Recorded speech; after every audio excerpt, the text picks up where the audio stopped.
Welcome to Sales Talk with Mike and Caesar. This is episode 2, and what are we talking about today? So the topic of today's episode is going to be the different types of roles in tech sales, because there are way more roles than just being a direct salesperson. Exactly. Right, and I think everybody who sees a lot of like either movies or TV and sees sales guys, it's always the one guy who's doing everything, right? And Slick talking, like knocking on doors. kind of scummy. Yeah, which You'll find those, but I mean that's it's not really common anymore, right? Yeah. Like that's like your used car salesman type Exactly. of salesperson, and that's the whole point of this episode. We want to kind of give you an idea of all. There's dozens of different types of jobs you can have in sales in the tech industry, where you don't need to be like a super aggressive kind of scummy salesperson, which most people aren't nowadays, I would say, anyways. And I think we have a little, obviously having a little bit understanding. We've all kind of done multiple different types of roles, and we know we both kind of started off as well at Salesforce. And what did you start off at Salesforce as? So I started my sales career before Salesforce, but at Salesforce, this is a good starting point. I started as a sales development representative. Yep. So you might see this online as SDR, it's called. Stands for Sales Development Representative. Basically, this is the starting point in a series of different roles that a lot of big software companies, software as a service companies, have in their kind of hierarchy of jobs. And it's basically an inbound sales role. So as an SDR, you're basically calling back any potential customer who has shown interest in the product. So, at Salesforce, they would do a lot of white papers over the internet, a lot of paid advertising. They would do all these events. Every time a customer or a potential customer interacted with something or put their name or email down for a callback, an SDR would call them back. So the reason it's kind of like the entry-level role is it is, in a sense, the easiest type of introduction to someone, because they're already interested. You just have to be good on the phone to turn their interest Into an opportunity. into a meeting, an opportunity, or something. Yeah. What was your first sales role? So at my first tech role, obviously I started off at Hilti, but my first role in tech was with Salesforce as well, and it was as a BDR, which is kind of the next step of what you're talking about, which is really now you're basically reaching out to companies directly, trying to get stir some interest, trying to find out what their pain points are, and then you're actually building up the next meeting for example, the AE. And just so people know, BDR stands for Business Development Representative. Exactly. Yeah. Okay, cool. And there are different types of roles too. I think when I started, it was like they had different names for it too. So different companies have it, but that's usually the main acronym for it. So what's another one, like MDR, Marketing Development? No, there's like a BDM sometimes. BDM, Business Development Manager or something. Yeah. So they've tried to change the name to make it a little bit more enticing for people or for younger people to come in and see, hey, there's a different type of role. But it's really, you're kind of looking at old opportunities, maybe reaching back out, maybe something, maybe there was a lost reason for it to come back, so that you want to be able to go out and call these people. But you're actually doing a lot of the fishing, right? So just like on that point, sorry to interrupt. No. Just so for anyone who's no clue about sales anymore, the difference between an SDR role and a BDR role. SDR, you're calling people who are already interested. A lot of the times with a BDR, you're doing cold calling. You're finding people who might not even know about the company, and you're like calling them and trying to find out some interest, right? Okay. And it's a great movement from that role to this role, because this role, like the one that Mike was talking about, is the fact that it's building up your confidence to have those conversations. Now you build up that confidence. Now you can start making those calls and outbounding and trying to reach out to people. And you've already heard a lot of the trigger points that you've learned as an SDR. Now you can start talking about those as a BDR, right? So, it is obviously a lot tougher role. It is one of those things where, you're probably, you're hitting more strikes than you are definitely more. More hits you're striking out more times than you're actually hitting a home run, for example. So the idea with this too is also building up your confidence for your next role after that, right? And having those conversations, you're part of those initial meetings. So you're listening to, for example, an AE start talking about, what the roadmap will look like, what they're trying to do, why they're looking to switch or move to your company, right? So, you learn a lot from your relationship with your AE. And you're also kind of building up your next stage of your career, right? Which would be Yeah, and this is, I was going to interrupt. So the next stage, the next job from BDR is account executive, which Cesar was referring to as an AE, which is just the acronym. Yeah. So we were both, he still is an account executive, but we were also both account executives at a similar company or the same company. But an account executive is the closer. So if a sales development rep and a business development rep are the jobs where you're booking the meetings, kind of building the relationship with potential clients, the account executive is the type of is the job where you would get those meetings put in your calendar, and it's your job to do a presentation, a sales presentation, pitch your solution, and demo it, and ultimately close the deal, right? So account executive is typically, if you're getting into tech sales and you're getting into software sales, regardless of where you're starting, SDR, BDR, that's typically the goal for a lot of people, at least their midterm goal, because it does take a little bit of time. Like I was an SDR for a year and a few months, and then a BDR for a year and a few months before I got my first AE job. And I'm sure it was similar to you. Yeah. You're a little different though, because you had sales experience before. Yeah, so it was very, like, one of the nice things, obviously, working at a larger company like Salesforce, for example, is the fact that they're a bit more staged, right? So they kind of know when and where they need to be able to push it, right?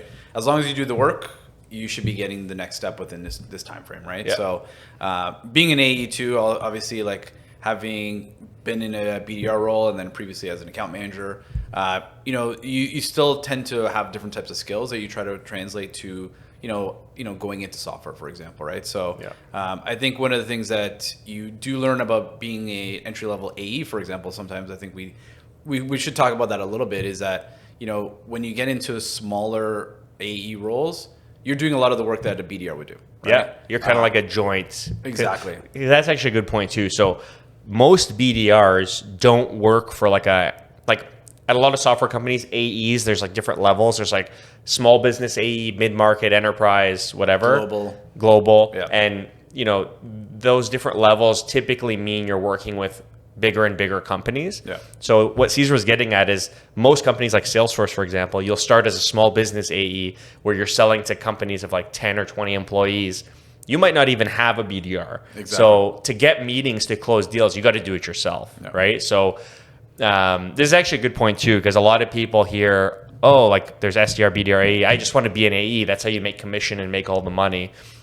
But it's super important to realize that you still probably want to nurture the skills you would learn as an SDR or a BDR, because if you find yourself in a small business account executive role, you want to be able to make it happen for yourself. Yeah. Because you could be the best closer in the world, but if you don't know how to book a meeting, you're not going to close anything and you're going to be making less than the BDRs. And another good point to that is, when you get into, say you don't get into like a Salesforce or a bigger company or software company like that, and you're getting into, a startup, right? As a startup, you can be an enterprise, AE, but at a startup, you may not have the foundations of a BDR team or an SR team, right? So you're also going to have to learn how to make these cold calls or follow up with people that are showing interest, right? So keeping up with those skills will continue to help you if you moved into different types of roles where, you're going to still need to be doing those things, right? Yeah. So I think the net of what we're trying to say is if you're brand new to tech sales,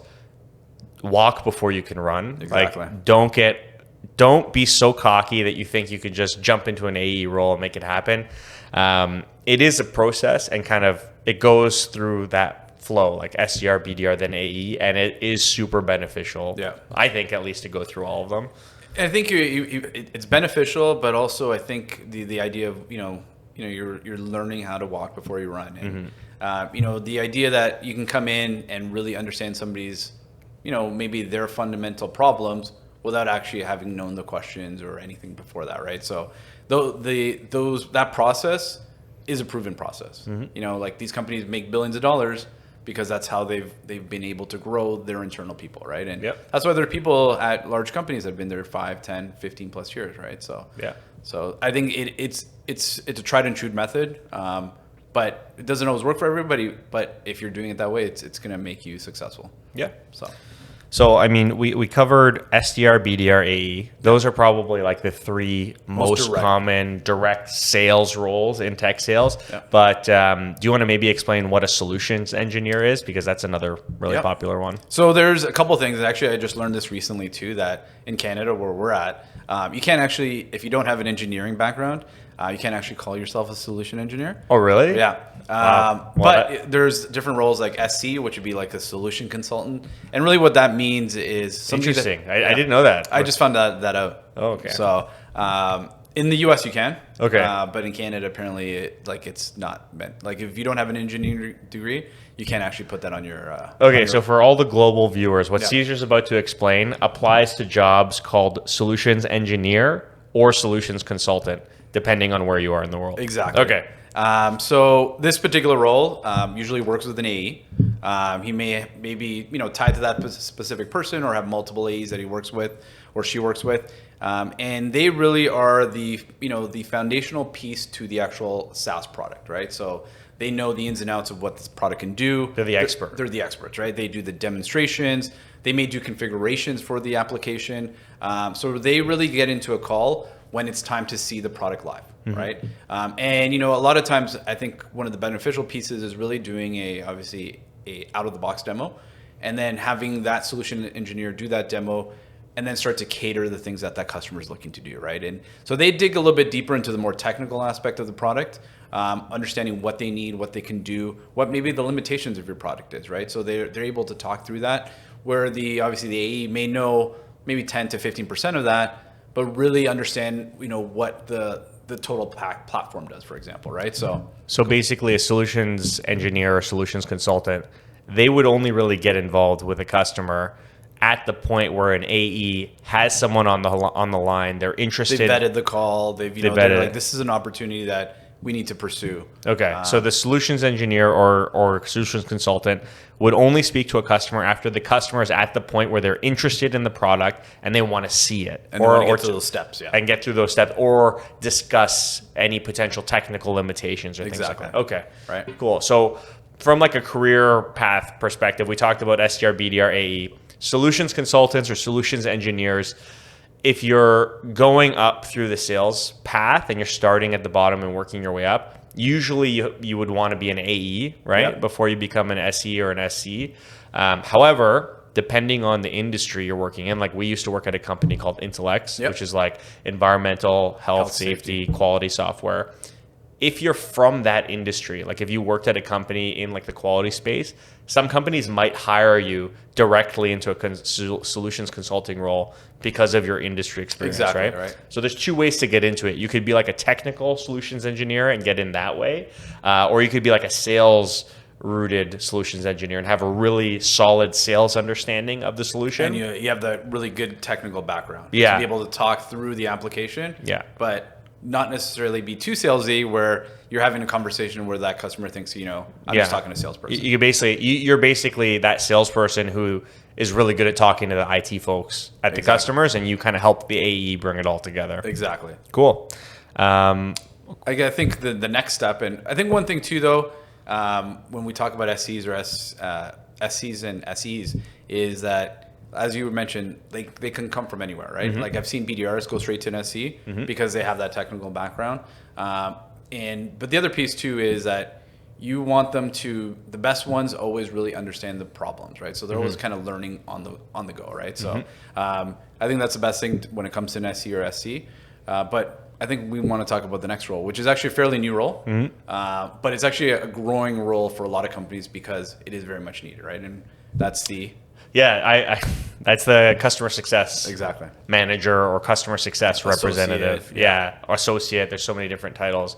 But basically, like Caesar mentioned, so this is a growing role because a lot of software companies, especially most companies nowadays are subscription. Most subscription software companies have realized that it's really beneficial to put money into keeping people as customers after you've won them, right? So a big variable that companies look at is churn rate. Like after you sign a client on a 1-year contract, what percentage of your clients are renewing that contract Yeah. and becoming a customer for more and more years. Because typically, that first year, like signing a customer for the first time, is the most expensive part of getting The a process. customer, right? Yep. Because you have an AE involved, you have a BDR involved, you could have an SE involved. There's a lot of people coming together to make this happen. And also, if you're flying to them to demo and you're buying airfare and all this stuff, it's expensive. And occasionally discounts are offered to bring them on board for the first time. So it's just like a lot of the money You happens. do a lot of work to get them across the line. Right? Getting them in the door as a customer is expensive. Yeah. So what a customer success representative would do is it's kind of synonymous with account manager. After a new client becomes a client for the first time, they would get assigned a customer success representative. And a customer success representative is essentially responsible for that customer success. Yep. You want to make sure they're using the solution, they're getting their money's worth, they're happy, they're going to renew. And in some cases, if you have different products they could potentially use, you're upselling them products, and then you would kind of wear multiple hats and also be like a customer success rep who's also acting as an AE and building deals and stuff like that. So that's customer success. If you're looking for jobs, it would appear as either customer success manager, associate, whatever, or CSM is probably the most common acronym you'll see in job postings. But yeah, like do you work with CSMs in your current job? One of the things that one of the best CSMs or when I hear them talk, they always put out the word they're an advocate for the client, right? And That's important. right? And for them, they're basically working for the client more so than for the company. That for me, right? So the idea is that they're trying to, like as you said, trying to find out what's wrong, what's going on. A lot of times they may not necessarily talk to the AE, right? The AE sometimes kind of not necessarily washes his hands from the opportunity, but they may not be as involved because they're working other deals, but they don't know the day to day, right? CSMs usually have a monthly call, bi-monthly call where they're reaching out to these people or having conversations to dig deeper into the things that they need to do, and they also can uncover opportunities for the AE, right? Yep. So those are the best ones where they find out what's going on, how they can make it better, and whether or not there's another platform feature that can actually be sold to them, right? And that's how you actually build those trust to be able for them to renew, right? And renewals usually after 3 years, obviously those renewals come with an increase. Mm-hmm. So obviously those customers want to be renewed because like it is a costly manner, as you said, right? They probably spend X amount of dollars to be a client, and if they see no value in 3 years, well, that's also going to be heard within the industry, right? So the CSM is a growing role that is becoming way more important, and I think a lot of people that are very good talkers, may not necessarily be good salespeople, Good relationship builders. That's the thing; Yeah. they can build great relationships, right? So. One thing Cesar mentioned that I wanted to bring up is renewal. So depending on the company you work at, so when I was a CSM, you managed renewals as well. But at companies like Salesforce, they actually have a role specifically called renewals. Yeah. So you would have a CSM who's responsible for the relationship, an AE who's responsible for selling stuff, and a renewals manager who just manages the renewal. Okay, so we covered SDR, BDR, AE, SE, CSM. Yeah. I guess this is kind of like a bucket of roles. The next kind of area you could look at jobs in is management. So that's actually what I'm doing right now. I'm a manager of a BDR team.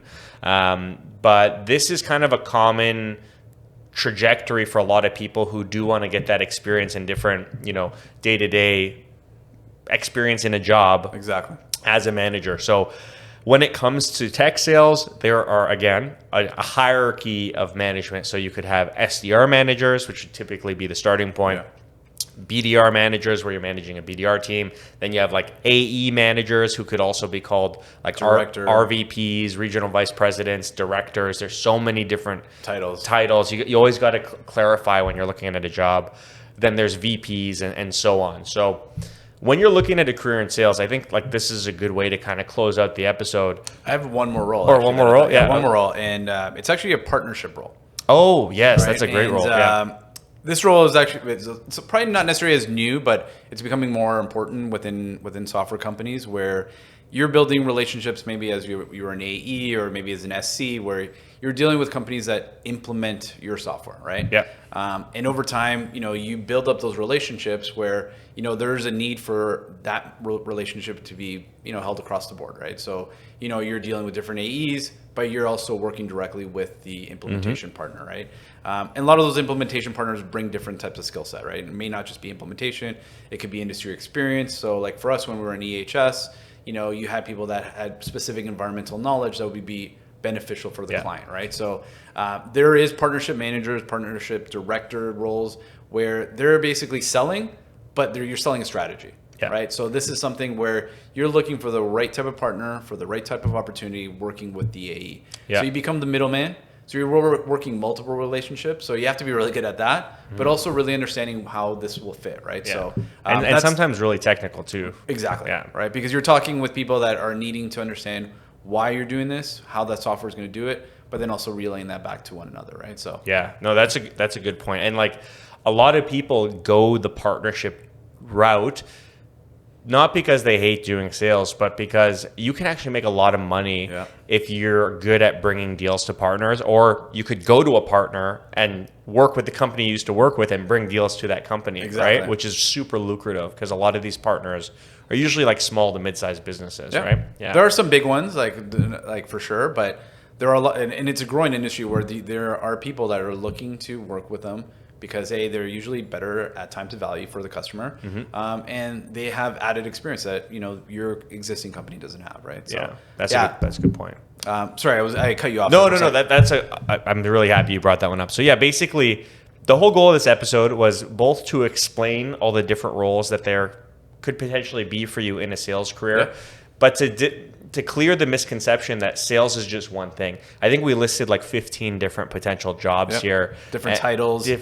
There's different levels to each role. Like you can be an SDR, senior SDR, a team lead, BDR, senior BDR, mid-market BDR. Right. There's so many different levels. So we hope this episode was helpful because it can be confusing, especially for somebody new that they when they see a sales role, they think, hey, that's a direct sales, and we see that a lot. It might be, but it I think one thing too to come out of this episode too is that sales is especially tech sales now, is very much a team game. Yeah. Right. So if you're getting into a large deal, it's probably touched every single one of those groups. Right. And once you start to get into that idea of like, hey, like, if I'm a BDR and I've helped an opportunity get there, that gets noticed. Right. Or if I'm a partner manager and I brought in a deal, that also gets noticed. Right. So you're building up yourself being part of that group, because now it is very much a team game, and sales is not individual anymore. You need people to be able to get you across the line, whether it be a manager or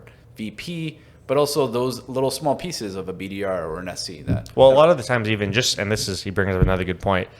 You don't want to be that lone wolf salesperson anymore, because you're probably going to fail. You're going to burn internal relationships, and it's just hard to do on your own because there are, like we've just covered, there are so many specializations and jobs to help you get that deal past the finish line. They want you to use all those people. Right? That's what they're there for. And like you said, if you're that lone wolf, you're most likely not going to be there that much longer. But anyways, this was a great episode. So thank you guys for watching. Until next time, we'll talk to you later. We'll talk soon. See ya.